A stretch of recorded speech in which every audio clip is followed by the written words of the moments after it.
What's up, guys? Super excited to announce that Alpha Labs is the brand new sponsor of the Locker Room. Go to alphalabs.com.au, type in Locker Room 15 for a 15% discount on all of their products, all pharmaceutically graded, and it directly supports the show. What is up, ladies and gentlemen? Welcome to another episode of the Locker Room. I'm here with possibly world champion in a few fights, hopefully. Solomon Haumono is actually, can you give me the proper pronunciation of your last name? Haumono? Haumono. Because my terrible Aussie accent is probably slaughtering that. Who did I have on recently in the show? Sione Matatu. Anyway, I couldn't say his last name, and I was trying to pronounce it anyways. But, anyway, so how you going, brother? Biggest fight of your career coming up. How you feeling? Yeah, thank you for having me. But it's just it's been a long time coming. Yep. Something we've been working towards, and finally it's here. So it's against Jason Parker, who's one of the up and coming bright stars in the boxing scene. So it's a tough task, but I'm ready. Yeah. And I guess when you look at your entire career, so of being a sportsman, you're a great rugby league player, now you're a great boxer, and it's all kind of led to this moment. People are saying it's going to be the biggest fight in Trans-Tasman history. Do you ever sit back and go, wow, like it all led to this moment kind of thing? I think any sportsman will agree, we're very fortunate to do something that we love. And, this is a big part of obviously the both nations fighting. I'm just glad to be a part of it. It's I can't wait, man. It's a matchup wise, it should be a really interesting fight. But yeah, take us all the way back to when you started your professional footy career. So you said you moved from your Tongan descent, but you were born in New Zealand. Yeah. So my father, from the journey from outside, like leaving Tonga, trying to find work and stuff, came to New Zealand first, where I was born, and then from New Zealand to Australia. But he came over here as a fighter. Oh, okay. And, because he was Australian champion, wasn't he? Yes, that's right. And so he came as a fighter, and since then it's sport's been a big part of our life.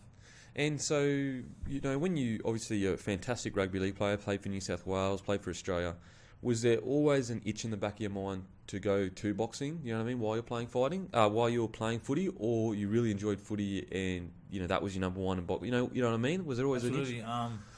So, as a young kid, I always wanted to be a fighter. Yep.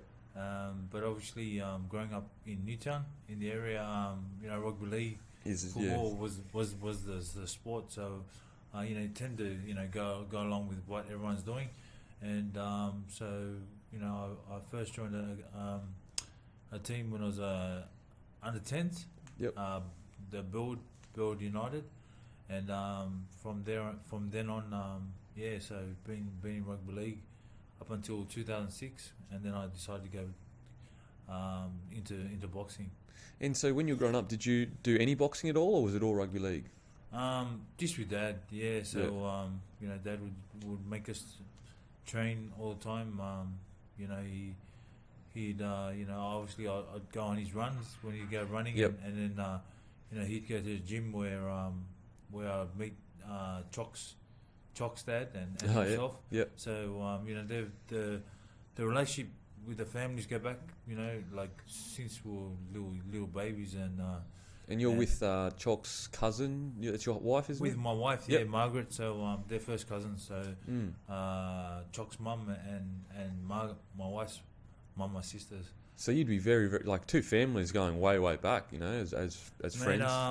We consider ourselves family. So he's Chock's we're the same age. We've come up pretty much the same sort of same circles. Yep. And competing against one another. So when you have someone like that, you're trying to always compete with. He's never satisfied, and we were thankful that we come up together and always competing against one another. And so take us all the way back when you first started playing rugby league. were you always a great athlete and great at footy, or were you just, an average player that enjoyed it, or were you earmarked? I think, I was one of the kids that had plenty of potential, but just wasn't fully developed. Yep. Okay. In that regard, and then as time went along, my skills, my body shape, everything else sort of, were you always a big guy as a youngster, or you grew into your body? I was a good size. Yep. Yeah, I wasn't the biggest kid, but I was a good size, absolutely. Yep. Okay, so at what age do you reckon where you were like, I'm pretty good at this here, like I might make a life of this? Were you about 16 or so, you reckon? Okay, so we're at Tigers, and I was playing alongside another friend of mine, Charlie Jacob, and at the time he was one of the standout kids. Yep. In the league, and Manly were Botford, and he wanted him to a trial, and so they obviously you got to give a tape, a video oh yeah, footage. back in, yep. And so he gave a tape of himself, and Bozo watched it, and he said, "Oh, who's that kid?"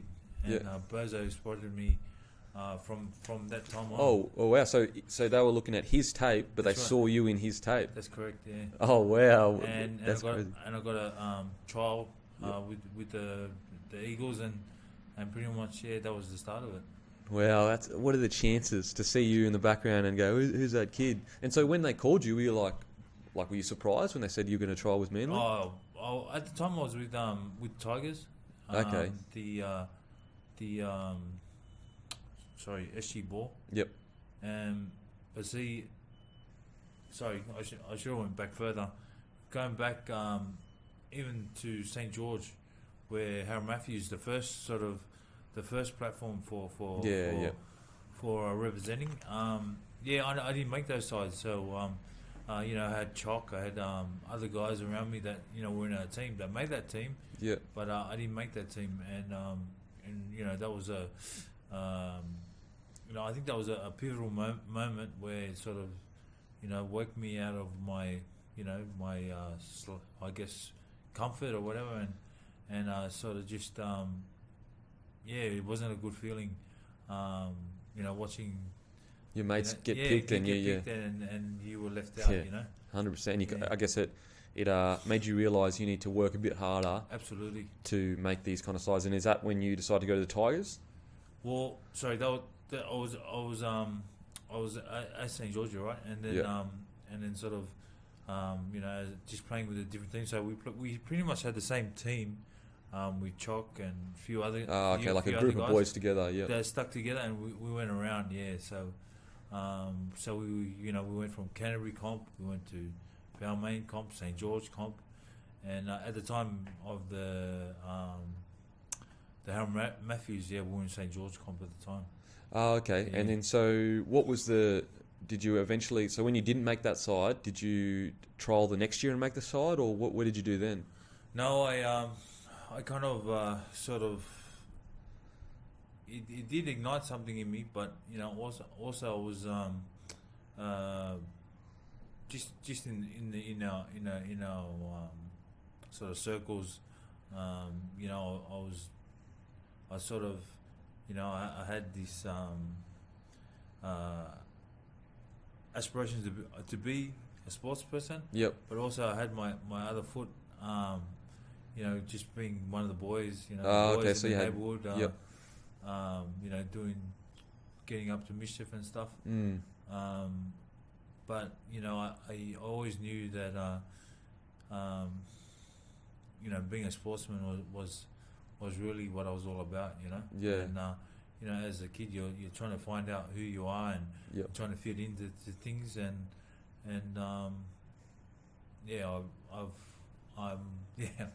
You made the right decision. It took me a while, but and a lot of people who have stuck by me and showed me a lot of time and effort. Yep. And I'm very grateful for that. Okay, so there was a time there where you had to make the decision between being a normal kid and, you know, maybe making the wrong decisions with your mates, or taking a step away from that and starting to train towards a goal of, you know, being a sportsman kind of thing? Yeah, so I was fortunate enough to have my dad, who was a sportsman himself. You know, I think early on he ingrained that hard work ethic. So, you know, I'd go up mornings and run when he was running, and you know, in the gym I could be constantly around athletes like Tony Senior and other you know, boxers at the time that have come through, and you know, I was always around these athletes, which I believe you know, planted a seed there, and you know, I'm thankful for that. I guess, you know, a lot of other young Tongan boys wouldn't have those athletes to look at and go, I can be that, you know, whereas you had the advantage of having your father and all the athletes around to go, you know, I can be that. That's something that I can work towards. I believe that's such a big you know, such a big drive for a young person. You know? Definitely. You know, we live in a society now where, you know, a lot of the kids now have many different influences. Yeah. But seeing that positive, you know, that positive picture, it helps. Yeah, 100%. Especially if, you know, you're from a rougher area or you don't have as much growing up and all that kind of stuff. So what was the year when did you eventually make that side, the St. George side, or did you go to the West Tigers and make that? I went to West Tigers and I made that team with Blocker Roach. Oh, okay, yeah. Yeah, so I was fortunate enough to be coached on the Blocker, and like I said, you know, I spent time with Blocker, and then Bozo spotted me, and then I was off over to Sea Eagles country. And so when you went to Manly, what was it like? Were you so you did your trial? Was it with the first grade squad that you did your trial, or? No, this was with Jersey Flag. Okay. Yeah. And so so you went over there. How many years was it until you did get into the first grade squad? So I played pretty much Jersey Flag, and then we had 21s back then. Yep. So I played 21s and reserve grade, and then first grade. Yeah. So I debuted in '94. Yep. I was fortunate enough to be in a team where, you know, I had pretty much most of the Australian side, the New Zealand side. Very fortunate to have those guys around me that you know, that gave me that opportunity to have that positive image, you know, around me as a young person. And you kind of, because they are such influential players, you can be like, you know, they're really successful, so all I need to do is like do what they do, and I can kind of achieve what I need to achieve. So when you made your debut, what was it like? What was the conversation like? Was it expected? Was it out of the blue? You know.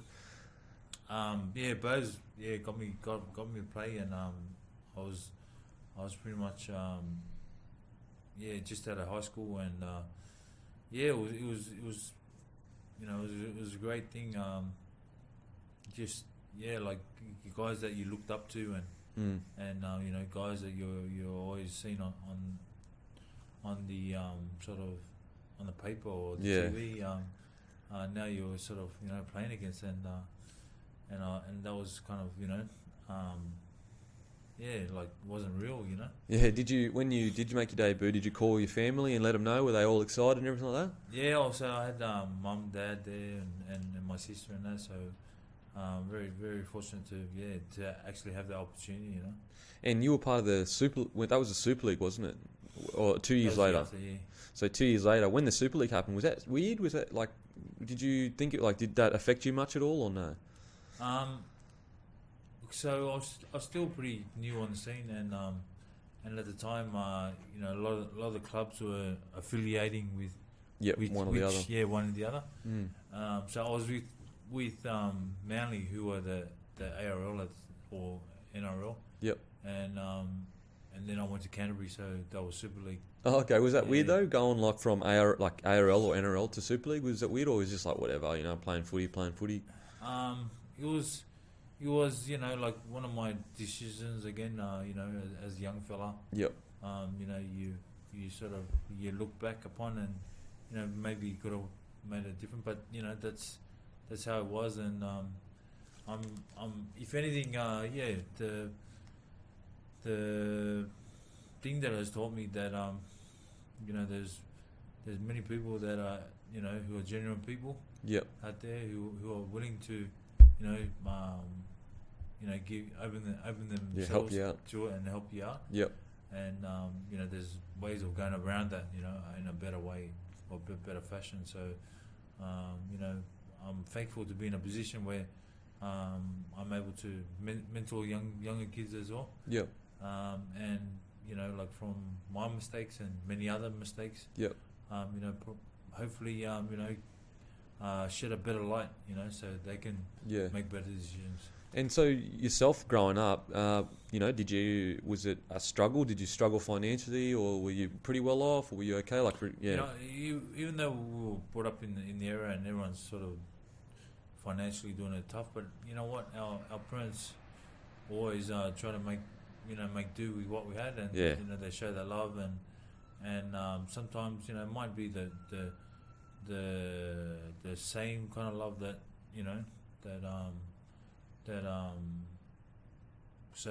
because I'm from a Tongan background, but it's it's a love that that's always trying to keep you from harm, and trying to make you better. So and culturally, there's a lot of differences culturally between say an Australian family and a Tongan family. Correct. And so you were brought up in a pretty strong culturally Tongan family. Absolutely, yeah. And then is that something that was that a positive in your life, as in a stronger family connection kind of thing? Certain things. I definitely believe so.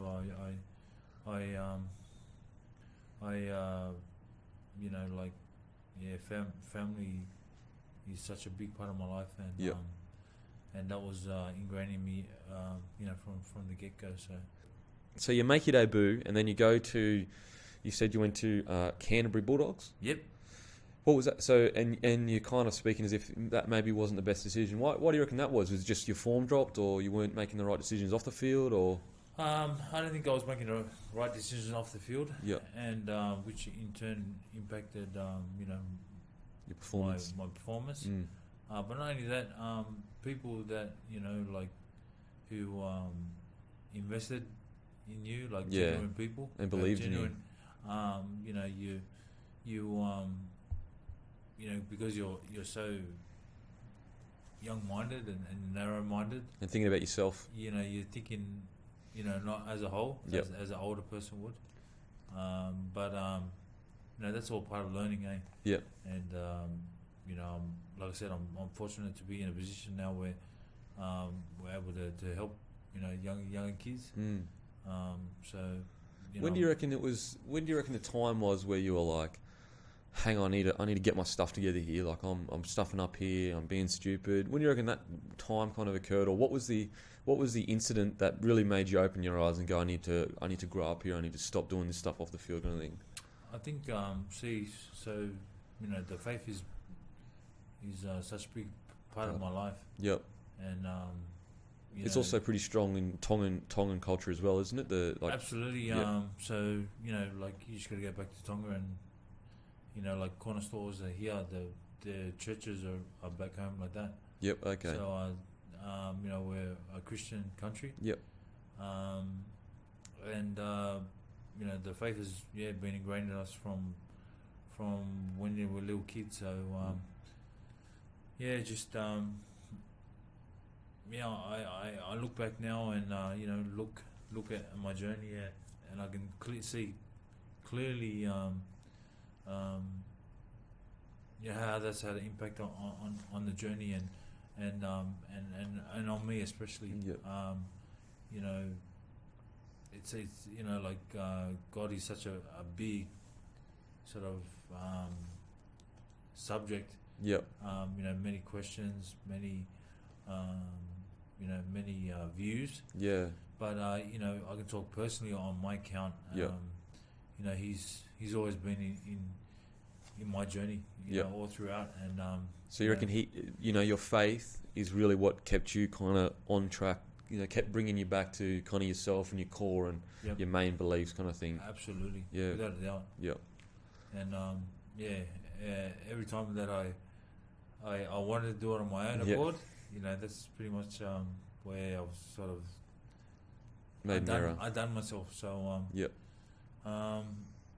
yeah, I'm thankful. Yeah, I have a relationship with Yep. the creator, Yep. and you know, I'm thankful that you know, he's always been there with me. And so I guess, you know, in the tough times, is that your, not your go-to, but is that who you turn to when you're struggling mentally, or? I think it's you know, it's the tough times, Yep. but it's also the Good times. the good times as well. Yeah. So you know, I have a relationship where it's yeah, pretty much how I have, you know, like, well, I don't say my wife and kids, it's more than that, you know. So I you know, it's yeah, I put him above my wife and kids, you know, my relationship with God, and you know, he puts everything in perspective. Yep. You know, my family, my kids, and everything else in life that you know, that the way I play it out. Okay, so he's like the guiding light for your family, kind of thing. Like he's the For direction. myself and Yeah. my family. Yeah. Okay, so then you went so Canterbury Bulldogs. You went to the Balmain Tigers after that. What was that like at the Tigers? You know what?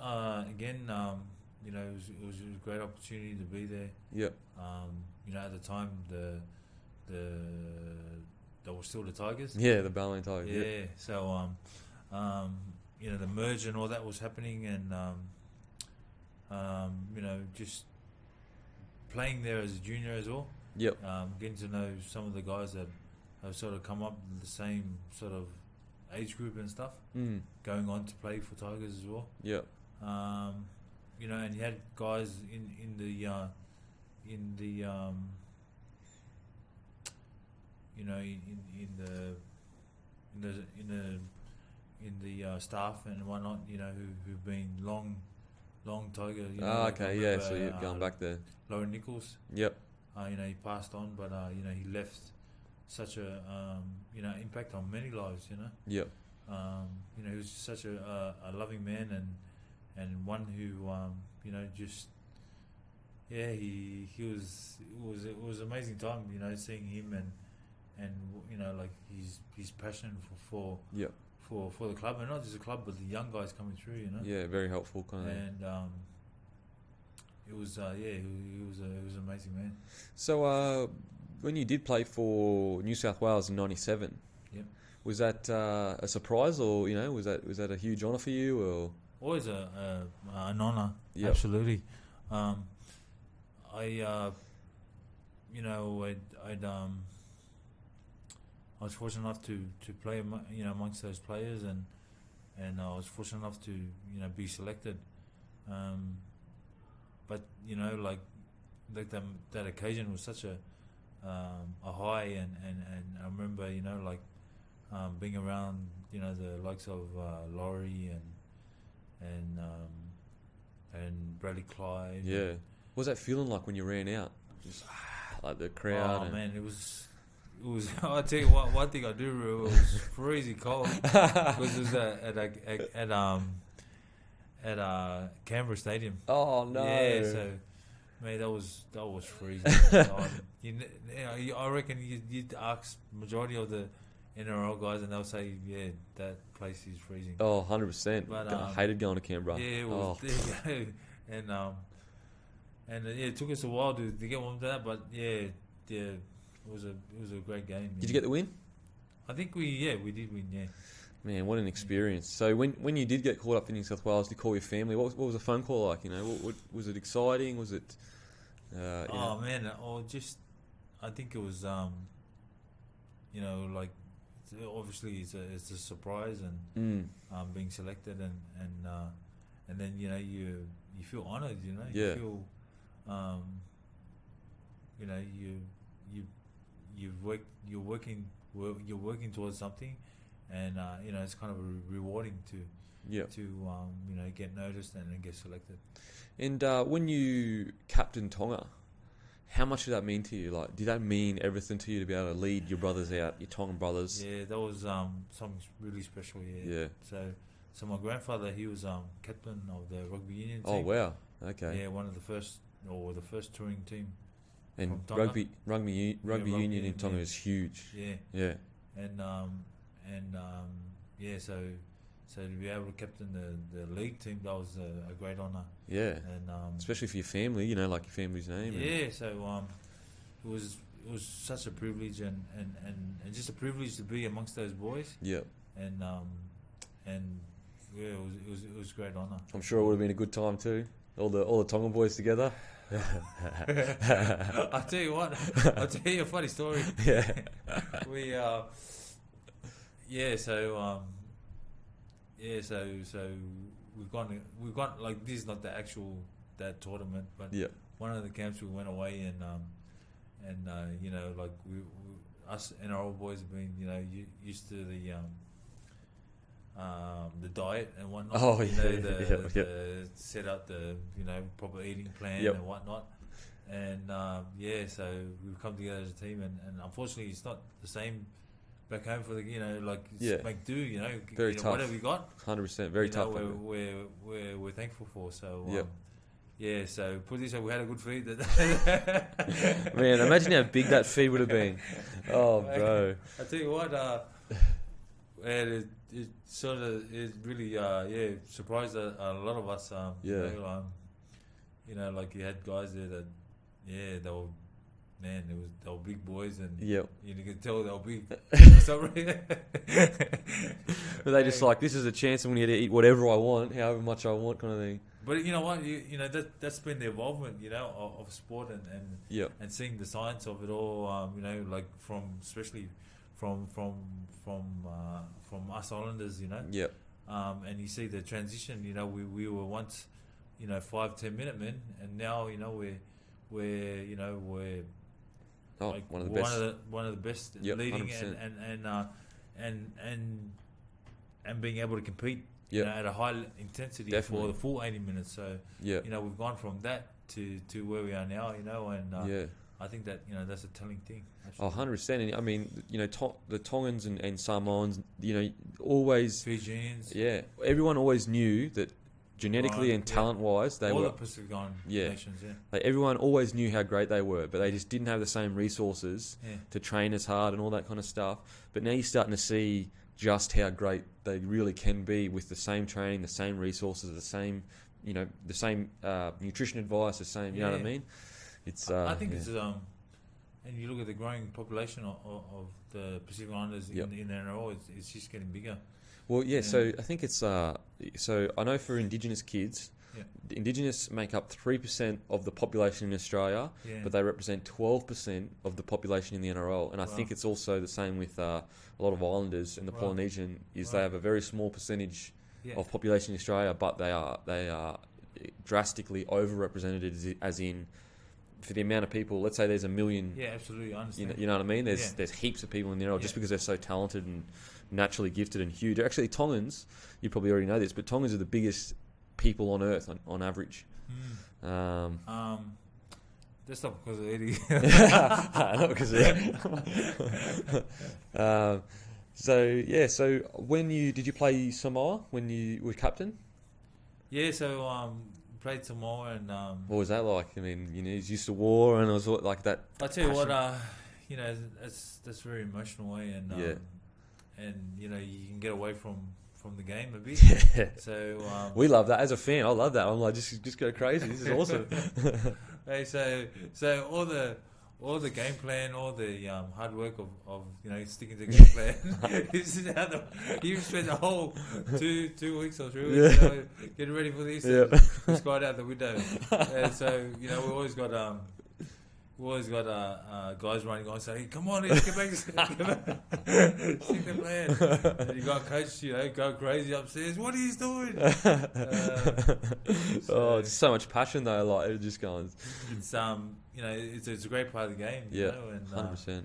And when it's done at that purity, you know, it's such a beautiful thing. Yeah. Oh, definitely. I think that. I mean, I would love to get your thoughts. Do you feel that it's come a long way, but I wish that there was more money from the NRL invested in the Samoa Tonga?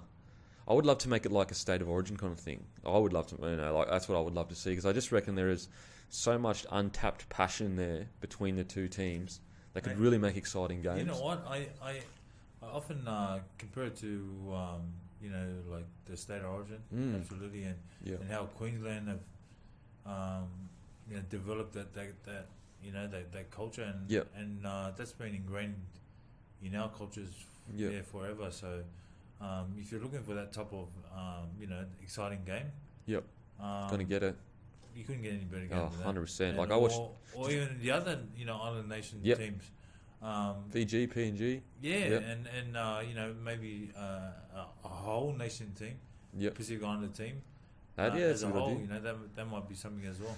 Yeah, maybe like a Māori, Indigenous, Australian, and a Pacific Island team, or because I reckon I would love to see a nines tournament that had Tonga, Wow. Samoa, Indigenous Australia, Māori, maybe Australia and New Zealand. Do you know what I mean? I'd love to see that. We have the junior, like games like tournaments like that, Oh, really? and you see them, and man, they're awesome. Yeah. Man. See, I would love that. Yeah. I would love for a Tongan and Samoan, Fiji, PNG team to be entered into the nines tournament. I think it would be. Even the Italian, the Lebanese. Yep. 100%. Man, it's such a like a growing sport, and Yeah.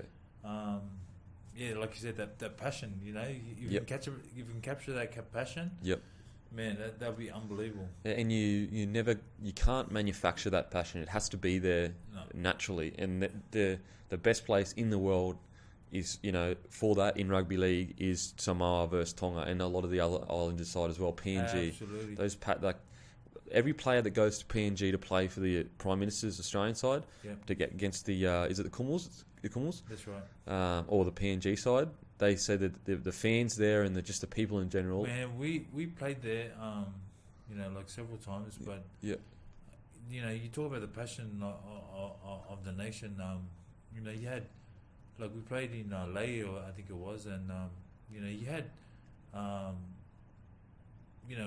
like members of the community walk for days, just to get to the game. Wow, walk for And days. then some will not get there and not be able to let in, and then there's a riot going on, And I remember we were playing at the time, Yep. and like while we're playing, you hear gunfire, just to control the crowd. Wow.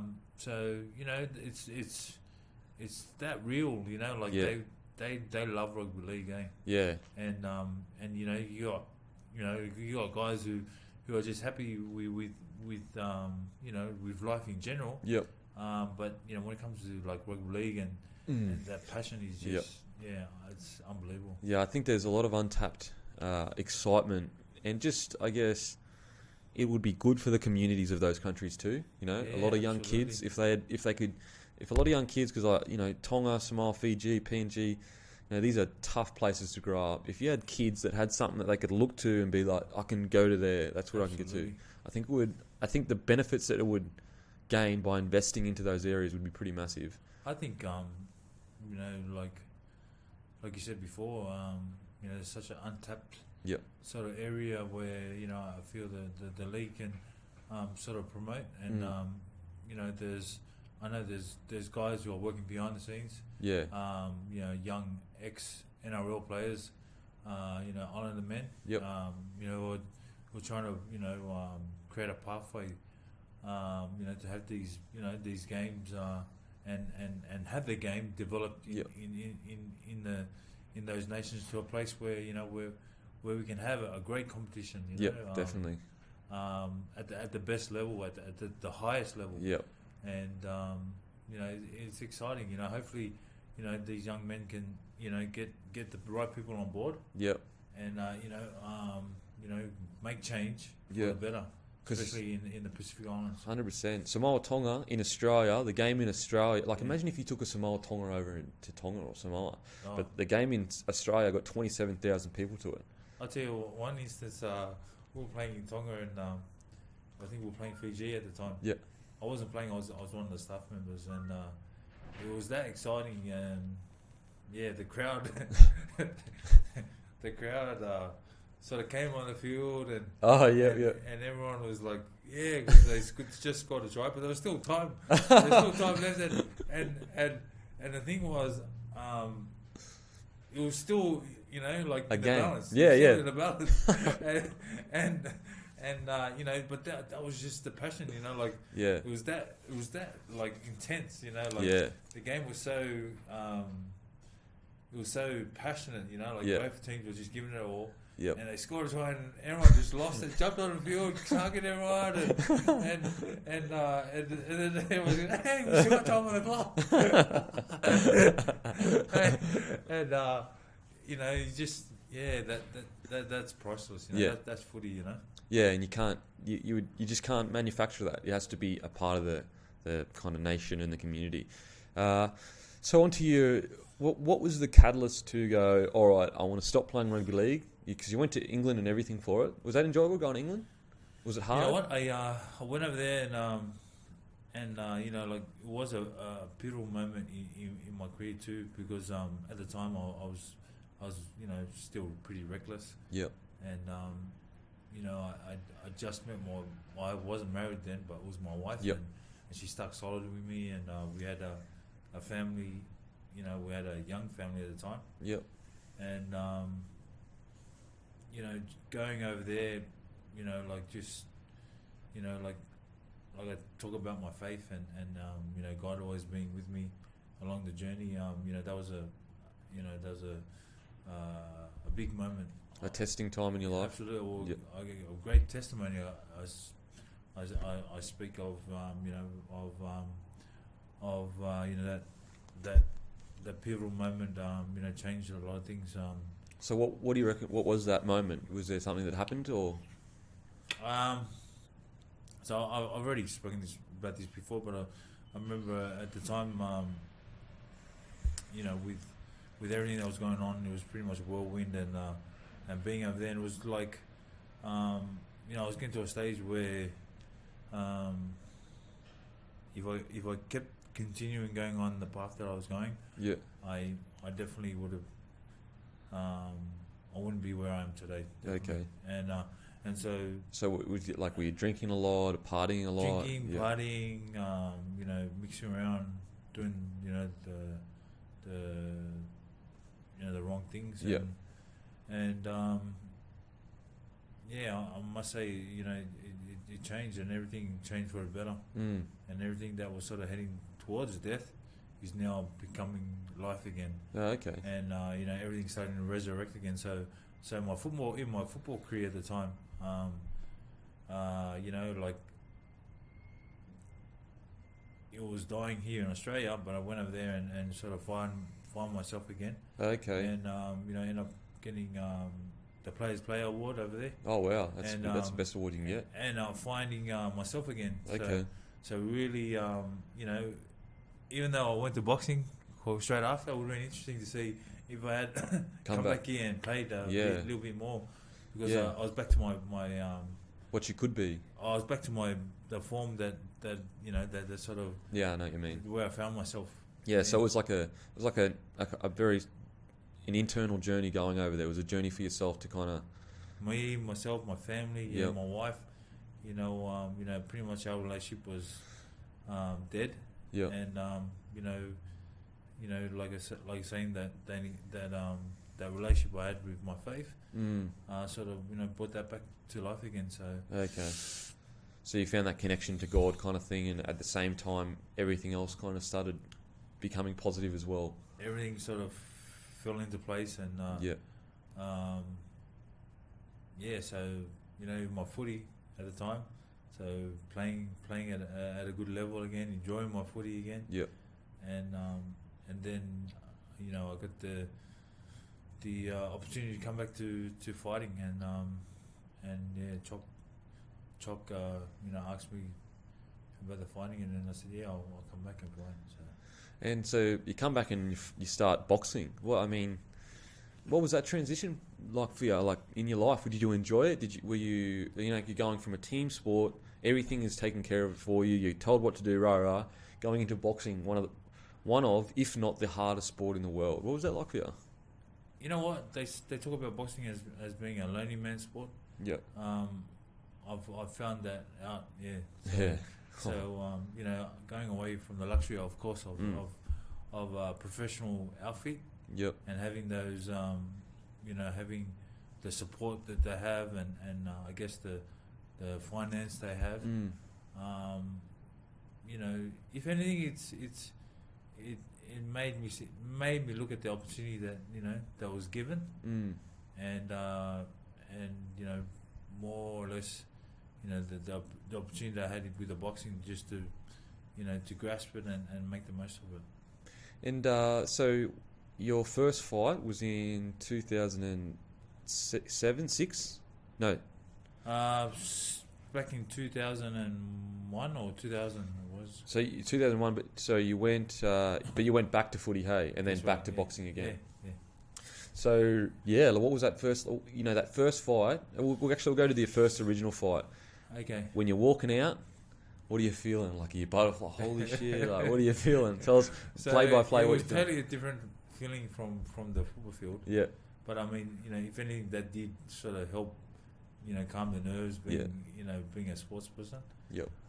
But yeah, totally different. So, I remember, Dad talking to me, and him sort of encouraging me and saying, just, because he knows, because he's being a fighter himself. Yeah, Australian champion. Just to relax and get out there and just do what we've been training to do. And he's talking to me calmly like this, and all my head on. it's like like when a firecracker goes off or something. It's like you're off fade. Yeah. And I remember the first punch. He was like, I'm trying to keep calm, trying to keep, mate. The first round was like, almost. I think almost let go of everything, and I was almost out in the first round. But no, it was a funny time. So did you almost gas out in the first round because you got punched and they went crazy? Mate, like just that nervous energy, just that, just that. Yeah, you talk about the. You look back now and you know the game. Yep. So yeah, all the tech was pretty much out of that first round, and I was fortunate enough. I was fighting another novice. Yep. So yeah, but it was a big man. Yeah.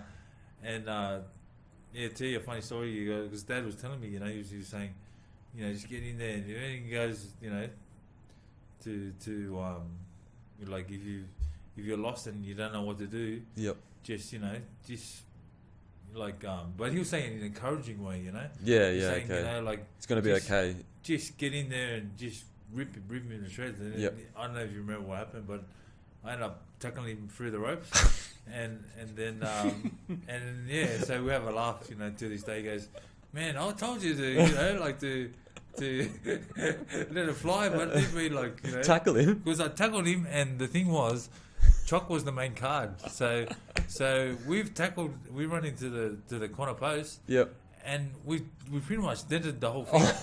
and so I remember he was much bigger than me, and we've had like 200 plus kilos going into this thing, and now the main event's in jeopardy because the ring's not functioning properly. You're not meeting the standards of a ring, kind of thing, because it was broken. Well, it was in jeopardy, and they didn't know what to do. The promoters are running around like frantic, like trying to say, "What do you want to do?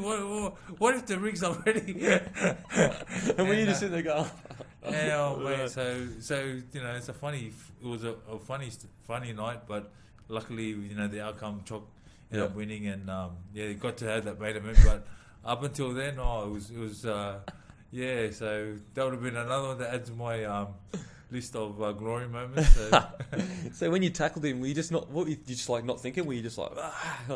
Oh man, I tell you the honest truth, because he was being dirty as well. Oh, okay, so yeah. Dirty, I said, stuff it, and I've just reacted that way, and picked him up and drove him. So, but then it was another learning curve. And part of the boxing journey, and he's a gentleman too. So he's doing well himself in Queensland there. So Kenny Fuller, his name was. So funny thing was we met again, but he was in Alex Leopold's corner this time. Oh, okay. So he helped Alex with his strength and conditioning. Yep. And we got to meet many years after. And he's still a big man. Yep. And if you look at Alex, he was a good size as well. So Kenny Fuller, yeah, good man. So let's take us into your mind, because what I'll do is I'll get a video up of you walking out to a fight. Okay. You're walking out to a fight. What is going through your head? What is going? Actually, I'll tell you which fight we'll be talking about because I get it up on YouTube. But yeah, because I'm always interested. I had Blake Ferguson on, and he talked us through, and he's like, man, at this stage, and people really enjoyed it because no one really knows what it's like to walk out to a boxing ring, you know. Well, I've got to say, but it's changed over the years. Yep. So as I've progressed to a more experienced fighter. Yep. But so early on, it was like I just put everything negative in my head about the opponent, and I try and put the family. Yep. So my missus, my kids. So you're walking out to Manuel Pachuta when you fought him. Okay. So, but that's my last recent one. Okay. We'll take us back to the start then. Yeah. When you're walking out. When it first started, it was So they're doing. I just put it in my head that they're out there to take away everything from my wife, from my kids. Yep. And I play like, I know it's not the right thing, but I play scenarios in my head where I see stuff where they're hurting you or family hurting my or kids, and hurting my wife, and just to get you up and ready to go, kind of thing. Oh, it just sets me in a the right mindset. Mind, yeah. But like I said, it's changed over the years. Yeah. And are you nervous? Are you scared? Are you was there ever any fear or anything like that, or no? You're pretty confident when you're walking out there. I think part of the preparation, like because you're working towards something. Yeah. I think that counters that that nervous fear and whatnot. Yep. So like you have a good camp or whatever. You're in a good camp because your sparring partners, like it's just virtually like a fight, Yep. And so you're mentally ready because you've been mentally ready. You've done everything that you can possibly, and that sort of eliminates all that doubt and fear. And so after you had your first few victories, what were you like? I could make something of this again. Like I could do something with this. Or were you always confident in your ability that if you put in the work, you could be one of the best boxers in Australia, if not the best? I think as a sportsman, you're always after the perfect outing or the perfect performance. Yeah.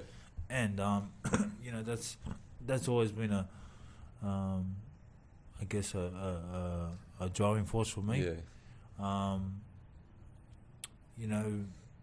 As I've gone on with experience, that's been a big part of my sort of drive. Yeah. To get that perfect performance and continue to grow as a fighter, kind of thing. Oh, just to get that perfect performance. Yeah. And I think that's what's kept me going because. Yep. I don't know anyone that's had a perfect performance perfect right up until the end. Yeah, I know. So I think that's that's a good driving force. And this fight with Joe Parker. Yeah. How did it come about? Mate, you know what? I was pretty much done with boxing. Oh, really? Or in terms of I wasn't really able to provide for my family. Okay. And a gentleman by the name of Matt Rose. Oh, yeah. And not just provide for my family, but there was so many other things that came into play, like promoters and just the fight game in general. Fight games are very, I won't say corrupt, but there's some bad people in it. So it wasn't sort of obviously not working for me. Yeah. And I thought, maybe I should concentrate on other things to better the family. Yeah. And I was pretty much playing footy for the Redfern All Blacks. Yeah. Doing stuff in the community, But then a gentleman by the name of Matt Rose, who's Matt. He got in contact with him. Yeah. And he approached me, and I was going, well, what's this about? And he said, oh, how about we talk about this, that, and the other, and I've heard it all before, Oh, right. And I've heard it all before, and I'm thinking, I'm not going to go down this path again. And like I've already been selfish to my family. Yeah. My mum's not well. Things. There are more important things in my life. Yeah, definitely. That I should be concentrating on. Yep. Rather than myself, and I thought, the boxing that time around didn't work for me. I should concentrate on these things. So, that was almost a year ago, or a year, or just over a year. Yep. And we had that conversation, and he said what he was going to do, and he's done everything that he said he's going to do. Yep. And even more, and now we're sitting here with fighting, Joseph Parker, something that we spoke about, Yeah. that time ago. Yep. And which I thought, I've heard it all before. I'm going to be fighting this person. I'm going to be fighting that person. Yeah. Obviously not going through, and I'm thankful to Matt that now we're in this position, and I'm a step closer to what I aspired to do right from the beginning, and I'm thankful. I'm really thankful. Yep. And what's your mindset? In your mind, how do you see yourself beating Joe Parker? Like, what is your strength that you think is going to be his weakness, kind of thing? Well, one is I want it bad. Yep. Yeah. Desperate. More than I have rugby league. Anything that doesn't compare to this. And okay. I've worked, trying to get this, and I believe my time is now. Yep. So it doesn't matter what we've done in the past or what he's done in the past. It's all it's going to come down to is that moment, And I intend on being there and competing and wanting it more than him. So that's what I can say. Yeah. What we can do on the night is another thing, and what he can do on the night is another thing. So not many people give me a chance, but I give myself every chance. So I'm looking forward to Is this the hardest you ever trained for something? Is this the most Absolutely. serious and everything like that? I think it's a build up over the years, and I must say I'm in the best space possible. And so there's no excuses, nothing, whatever. Yeah. Body's good, everything's good. Everything's good, and it's that moment on the 21st. That's all that matters. Yeah. And I mean, as long as you can get yourself into that moment, that's all that matters. Is who wants it more, kind of thing. As long as you can get into that, situation where you have the opportunity to win the fight. Yeah. Yeah. Oh man, it's going to be exciting. So what are your thoughts going to be as you're walking into the ring? How are you going to be? What's going to be going through your head when you're walking into the ring? Biggest fight in Trent Tasman history. One of the biggest fights that's ever happened between New Zealand and Australia, kind of thing. What's going to be walking? You're just a young kid from with Tongan heritage, Newtown, and you're in this moment. What does it feel like for you? I'm a winner. Yep. Yeah. You just get the job done however you can. I'm a winner, and however this pays out, I'm going out a winner. Yeah. That's it. And there's no plan B. There's no, there's everything on the line, and this is what I've worked hard towards, and I'm a winner. Yeah. That's it. Yeah. I can understand. Yeah, man. Being a boxer, tough gig. And it's any sportsman, like very fortunate to do what we do. Yeah. And it plays its role in humanity, and hopefully we can touch others' lives in a positive way. So I'm very thankful for the opportunity. And So if you win this fight, you'll be the number 1 contender for IBO and WBO.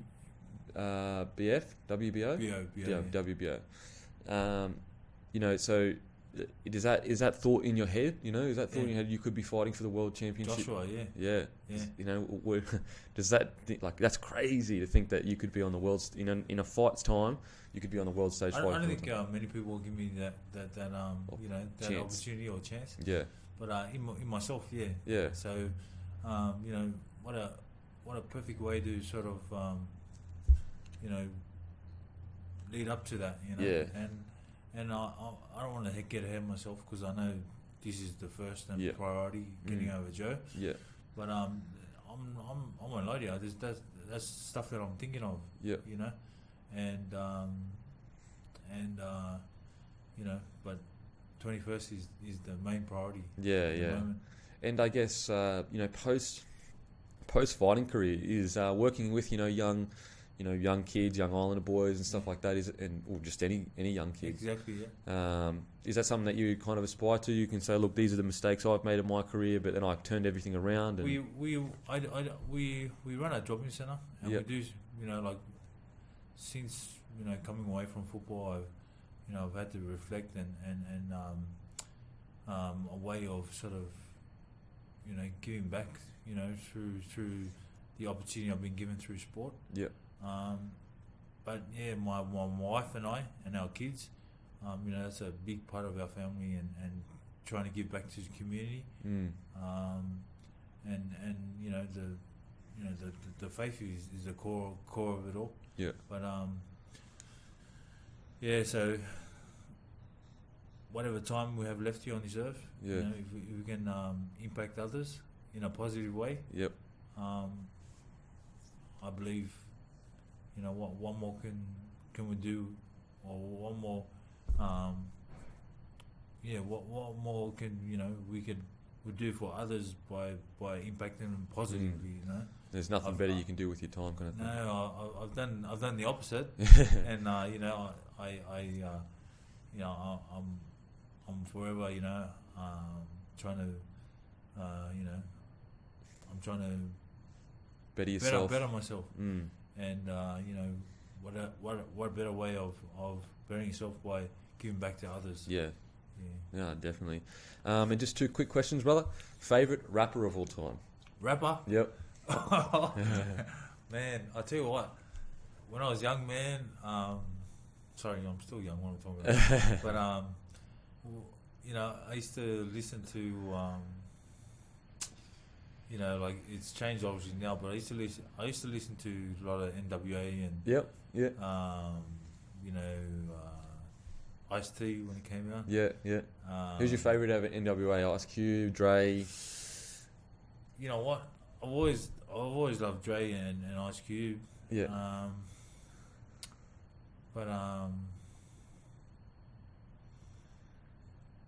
Even what's his name? Ren, what's his name? Oh yeah, Ren. Yep. Yeah, MC Ren, eh? Yep. But I used to, listen to Ghetto Boys as well. Yep, the Ghetto Boys. Ghetto Boys. Who else I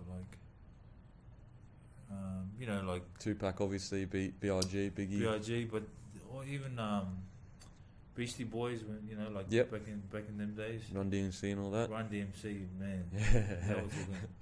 And so I remember when Tate Lake first came over. Yeah. And we were at Newtown Pussy Waste at the time. That was a time there. We used to run amok and tagging was a big thing. Oh yeah, graffiti and that. The group say. What was your breaking, Oh yeah, what was your? Man, I was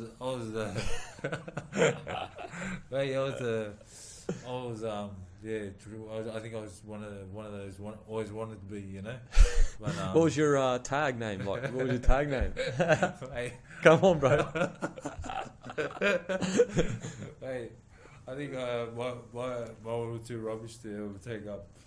But it was that's all part of our lives, eh? Those times, eh? Yeah, definitely. Like you think of the old rattlers and stuff like that, eh? Yeah. And guys used to get up to, Yeah, far out. Yeah, Oh, the old terminals and that, eh? What was your go-to dance move? Bro, you know what? I was one of the guys that was on the sidelines, you know, with my arms crossed like this and But never dance. But I always wanted to do what the you know the young athletic guys used to do, you know, like the crazy legs and all that. I was like, man, I want to do that. And then whenever I take off, you try to do it yourself, mate. Try and do it yourself. Hey, wow, yeah. Oh man, so you'd watch the guys do it, and then when no one was watching, you would do it by yourself. Long as no one was there, then you were into it, eh? Wow, yeah. Mate, take the side of the table away, chair, whatever it was, eh? Hey, what did you do? You just finished playing rugby or something? And all bruises everywhere. You hurt your leg from breakdancing. Oh my goodness. Oh man, that's hilarious. Favorite movie of all time? Oh shucks. You know what? I watched a lot of westerns when I was growing up. Yep. Because my grandfather and Clint Eastwood and that. yeah, Clint Eastwood. You know, I loved the like Magnificent Seven and stuff like that. Oh yeah, okay, yeah. But even the newer sort of cowboy movies, eh? Yep. Came out. Did you watch the Hateful Eight? The western. Which one's that? It's called the Hateful Eight. It's Ah. Quentin Tarantino. Oh, it's kind of western. Okay. It's good. Yeah, no, it's good. It's funny. Wow, It's different. It's different. Yeah. Hey, all right, brother. Thank you so much for coming on the show. Really appreciate it, man. And Man, you know what? I appreciate you having me, and yeah, I look on doing you know, our country proud, and you know, it's been a you know, a great journey, and I'm thankful for all the support, even though I may let down a lot of people, but you know, I'm just thankful for this opportunity, and I'm just hoping that you know, we get all behind it, and you know, like this is a great opportunity for our nation. Definitely, 100%, man. And what an achievement. Good luck, brother. 21st against Joe Parker, one of the biggest fights in Trans-Tasman history, man. I'm sure you'll do everyone proud, brother. So yeah. Thank you, brother. I appreciate it. What's up, guys? Super excited to announce that Alpha Labs is the brand new sponsor of the Locker Room. Go to alphalabs.com.au, type in Locker Room 15 for a 15% discount on all of their products, all pharmaceutically graded, and it directly supports the show.